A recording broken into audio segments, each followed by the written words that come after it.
আসসালামু আলাইকুম প্রিয় শিক্ষার্থীরা, আজকে আমরা ফিনান্স ও ব্যাংকিং বিমার এটা হচ্ছে একাদশ শ্রেণী ফিনান্স ও ব্যাংকিং বিমার অর্থের সময় মূল্য অধ্যায়ের একটি সমস্যা আমরা সমাধান করব।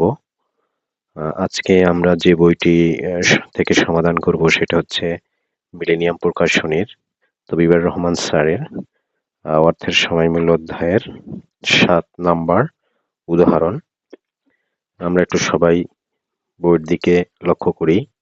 একজন ব্যক্তি 12% সুদে 40,000 টাকা বিনিয়োগ করলেন।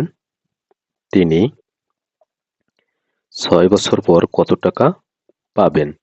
যদি এই জায়গায় দুইটাই আছে আমাদের, যে দ্বিমাসিক চক্রবৃদ্ধি হয় এবং মাসিক চক্রবৃদ্ধি হয়। দ্বিমাসিক মানে হচ্ছে 2 মাস পর পর, আর মাসিক চক্রবৃদ্ধি হচ্ছে প্রতি মাসে যদি সুদ গণনা করা হয়। আমাদের দুইটা সমস্যা আছে একটা অঙ্কের ভিতরে, আমরা দুইটা সমস্যাই সমাধান করার চেষ্টা করব।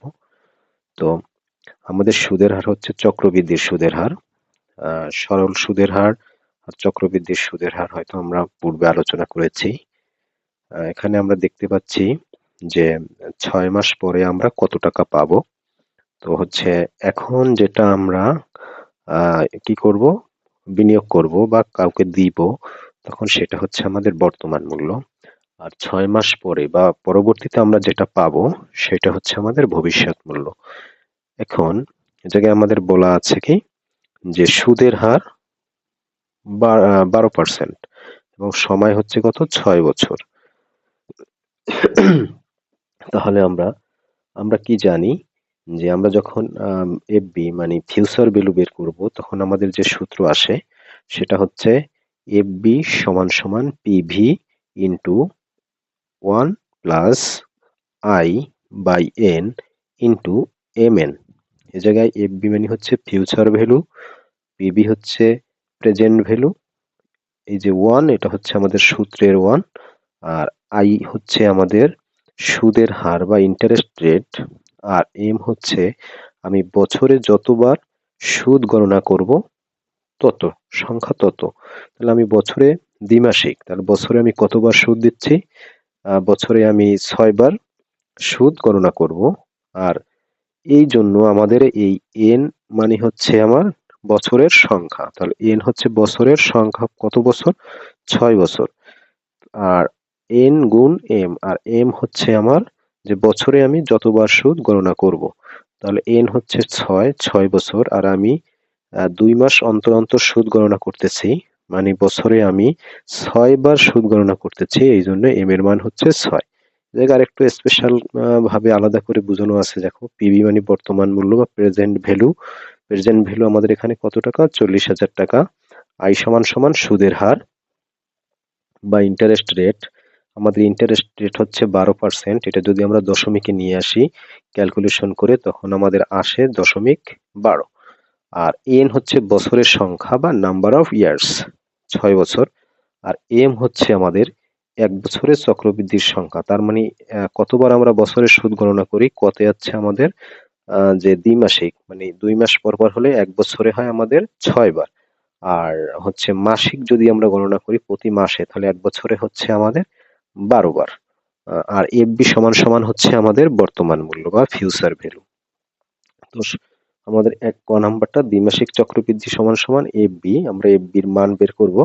তাহলে পিবি মান হচ্ছে আমাদের এই 40,000 টাকা ইন্টু 1 হচ্ছে আমাদের সূত্র, যোগ জায়গায় আমাদের এই যে ইন্টারেস্ট রেট, এই যে আমরা দশমিকে নিয়ে এসেছিলাম সেই মানটা আমরা বসালাম। আর এই 6 হচ্ছে আমাদের যে যতবার আমরা সুদ গণনা করি বছরে, কয়বার গণনা করব আমরা এই জায়গায় দ্বিমাসিক, যেহেতু বছরে 6 বার, মানে 2 মাস পর পর 12 মাসে হবে 6 বার। আর এই 6 তো আমরা বলেছি যে নাম্বার অফ ইয়ার্স, আর এই 6 হচ্ছে বছরে যতবার সুদ গণনা করি। তাহলে পরের বিষয় হচ্ছে যে সমান সমান এই 40,000 ইন্টু, আমরা যদি এই 0.12 রে 6 দিয়ে ভাগ দিই, তার সাথে যদি আমি 1 যোগ করি, তাহলে আমাদের আসে 1.02। আর এই 6 6 গুণ করলে হয় 36, মানে পাওয়ার হচ্ছে 36। 40,000 গুণ 1.02 রে যদি আমরা 36 পাওয়ার করি, তখন আমাদের আসবে 2.03989, এবং এই 40,000 আর এই 2.03989, এটা যদি আমরা গুণ করি তখন আসবে 81,595.6 টাকা। তাহলে আমি 40,000 টাকা যদি এখন দেই, তাহলে আমি 6 বছর পরে আমি পাবো হচ্ছে 81,506 টাকা। এরপর যদি আমরা খ নম্বর সমাধান করার চেষ্টা করি, তখন আমাদের একই নিয়ম। এ জায়গায় শুধু আমাদের ডিফারেন্স যেটা হবে সেটা হচ্ছে, আমাদের এ জায়গায় ছিল বছরে 6 বার, এই জন্য 6 এম এর মান, আর যে হচ্ছে বছরে 12 বার, এজন্য এ জায়গায় এম এর মান হচ্ছে 12। এই যে আমরা এই জায়গায় 12 দেখতে পাচ্ছি, এই জায়গায় 12 দেখতে পাচ্ছি, এটা হচ্ছে আমাদের এই বছরে আমরা যতবার সুদ গণনা করব গুণ তত। তারপরে আমরা উপরেরটার মতোই যদি ক্যালকুলেশন করি, তাহলে এই জায়গায় আমরা 81,000 কত পাচ্ছি, 6 বছর পরে 81,884 টাকা পাবো। ধন্যবাদ তোমাদের সবাইকে, ভালো থাকো।